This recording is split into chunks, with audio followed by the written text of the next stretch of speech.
a very thorough essay in The Athletic from the Mets beat writers that was put together, and I have full transparency, not been able to finish reading it yet. There are some long ass articles. I will read it all, but we did pick out a quote that has gone viral. Tommy Pham on the team says he told Lindor, quote, out of all the teams I played on, this is the least hardest working group of position players I've ever played with. Oof. Your thoughts? Kipnis was right. Yeah, you can put your apologies in the mail. Is he calling out Lindor or really? I think he's calling out the whole group, though. Is Lindor supposed to be the leader of the group? Yes. Well, then he's usually leaders lead by what? Example. So what does that tell you? I mean, listen, I'm not in there every day. Kratz and I aren't in there every day, but this is kind of just this one quote is very interesting. And $400 million payroll, whatever the Mets had, and having to trade everybody away. But their key pieces are who? Lindor, right? Alonso as position players. I guess McNeil, and Tommy Pham, a guy who comes in for 1 year and says you guys don't work very hard. Like usually you'd be like, man, these dudes work their asses off, and I'm just trying to fit in. Instead, Lindor then says to Tommy, hey, thanks for teaching me how to work hard again. What the hell has he been doing for the last couple of years? Yeah, I mean, obviously Lindor's going to get a lot of the brunt of this, and it's pretty damning comments to say that, but hey, we just said we want transparency, so this is transparency by Tommy Pham here. But Lindor also fessed up and was like, hey, you know what? He was right. I appreciated it. What that means, I don't know. I can only go by my experiences. And I remember when I went to the Phillies, this team was coming off of 4 straight National League East championships. You had a very, very strong core of players. And it was the first time in my career I'd been with the Blue Jays in the minor leagues and the Pirates in the minor leagues and the big leagues. It's the first time in my career that I was like, wow, these dudes do nothing but work, and they want to absolutely get after it to try to win a World Series. So it's evident. It's evident when you come into a clubhouse just in spring training. I remember going home and telling people, like, this team absolutely works. They get after it, and there's no doubt what their focus is. We came up short that year, but it was definitely something that it was evident. So for Tommy to point it out, you see it. I mean, I think you see it right away. I don't know about you, AJ, but it is something that is very glaring. Isn't normally your best? Normally, listen, it's not always the case, but your best players usually is your hardest worker. I mean, not all the time, but your best players usually are the guys that are there. They're grinding it out. They're, I don't want to say they're in the cage more because everybody does things differently, but they're usually the ones that are in the middle of everything. And so for someone to come in and say this, listen, it sucks for Lindor because I like Francisco Lindor. He's a great human being. He's a great guy to talk to. He's a really great player, and he's having a pretty good year. But just to have someone say this, man, like this is like the worst. I don't know about you, Kratz, but I feel like as a player, for someone to say you're not working hard, man, that's like one of the worst things someone could ever say about you as a player.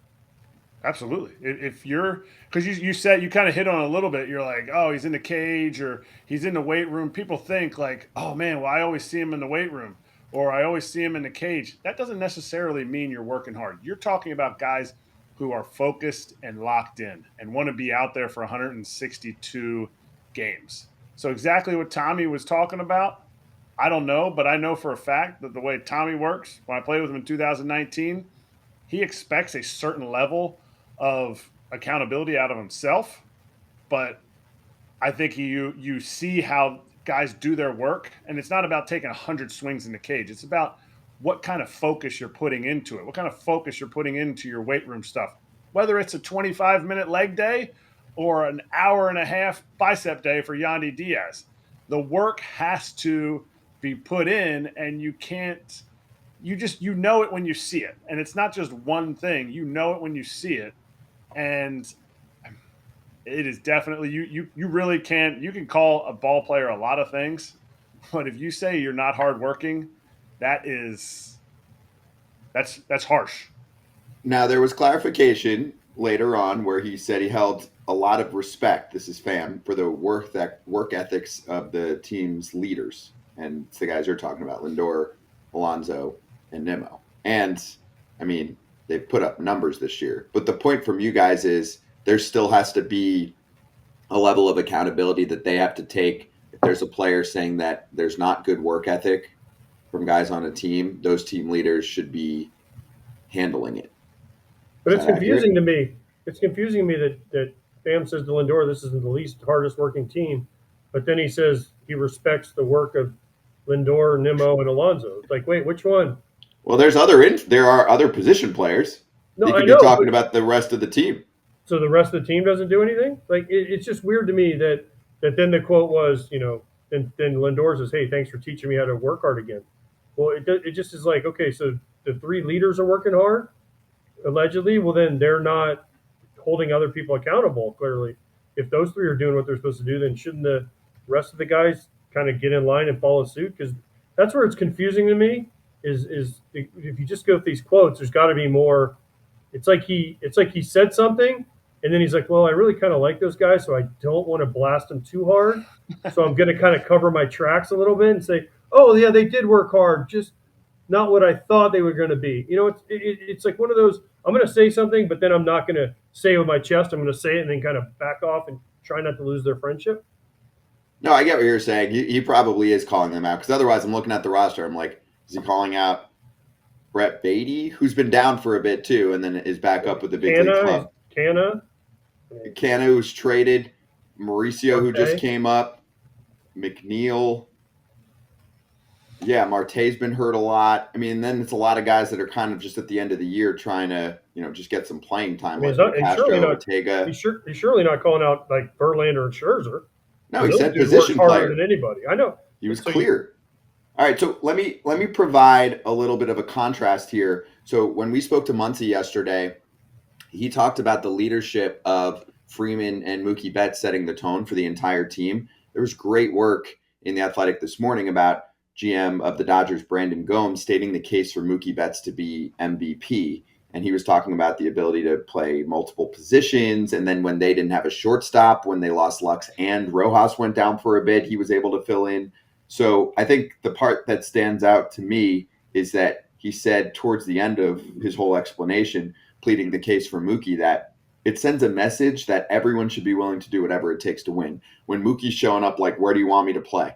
Right? He's big money man MVP, like second base today, outfield today, shortstop today. Let's just produce the optimal lineup. And I'll be there early taking ground balls to make sure that, since I haven't played much infield in my life in the big leagues for a long time, I'm going to be at least average, if not really. He's been, a strong second baseman, and even at shortstop. I mean, it wasn't a ton of time, but looked pretty good over there too, and at least average at the position. So to me, that's where you have the leadership quality of a player performing, doing whatever it takes, and clearly setting an example for the younger dudes. Because the Dodgers bring up young dudes too. James Outman's looking at him like, if I sit 3 days in a row because they're trying to platoon me or I'm cold, like, who cares? Mookie's doing whatever it takes to get a dub tonight, And that's kind of basically pairs with what we both said. It's not about the amount of swings, the amount of lifting, the amount of video time. It's about who is going to compete when they get between the lines. And I think we're probably doing the quote by Tommy a disservice by like trying to pick out who exactly he's talking about, and more just the culture that's there. The culture of like, are we really focused on winning a World Series? I mean, you're talking about a Mets team that came off of 103 wins, 104 wins, something like that, and then got bounced from the playoffs. You would think this team is hungry. And when a new guy comes in and sees the culture, you sit here and you go, well, did they really want to win? Like, was there if there's a shred of a doubt that you want to win a World Series, you might slide in to the playoffs. You might be a third playoff team, the wild card team, but you're not really focused on what you need to do. And he saw that. Let me get one more perspective because you guys weren't with us. And yesterday we were able to dive into the Padres story. Did you guys read anything from either Kevin Acee in his article where he spent some time talking about same thing. I mean, guys setting the tone, clubhouse chemistry. Manny Machado kind of said it was overrated and was referring back to college ball and high school. Like, and I understand sometimes where he's coming from, where, I don't think you should phrase it that way, but at the same time, I bring this up sometimes to you, AJ. I go, with the White Sox say, shouldn't players be accountable when you're like a 27-year-old dude? Like, do you need some other dude coming up to you going, hey, maybe you should show up to the ballpark a little earlier? Hey, your defense sucks lately. Like, why don't you get out there with the infield coach? Does someone need to be doing that? Or, you know what I'm saying? Like, do you Absolutely. really No. need, you do? Yes, you do need that, because let's not forget, people are all have different personalities, Scott, and people all have different contract situations. You've seen Major League, right? Dorn, it's my free agent year. What do you want me to die for it? Like, there are times where people are thinking about that. And when you go back to high school, the high school stuff has changed now too, because these all kids all have advisors if they're good, right? And they'll tell them, hey, you don't need to pitch in this tournament because, oh, God forbid you don't pitch well, you might lose your draft status. Like, how about you go out and you pitch for your high school and you try to win the high school game? And so, yeah, you need somebody in the clubhouse, in the locker room to say, hey, dude, guess what? This ain't working. You're going to have to, whatever it takes, like step up your workout game, or take more ground balls, or focus on this, or do this. Yes, every good team has to have that bad cop guy. And I'm a big believer in that you have to have somebody other than a coach to come up to guys and say, hey, this ain't enough. We need more out of you. And it's easier to say than to find that guy. But if you can find that guy, usually good teams have somebody that will hold others accountable. Did you see that or say that, Kratz, in your career, where you'd look over and be like, oh, this rook's lazy, I got to tell him what's up? It's easy to tell the rookies they're lazy. It's much harder, and this is what the guy that I think AJ is pointing to is the guy that can tell the veteran guy, the superstar, whether he's on the upswing of his superstardom, reaching his apex, or he's on the downswing. You got to be able to talk to every single one of those guys. And 100%, I would call those dudes out.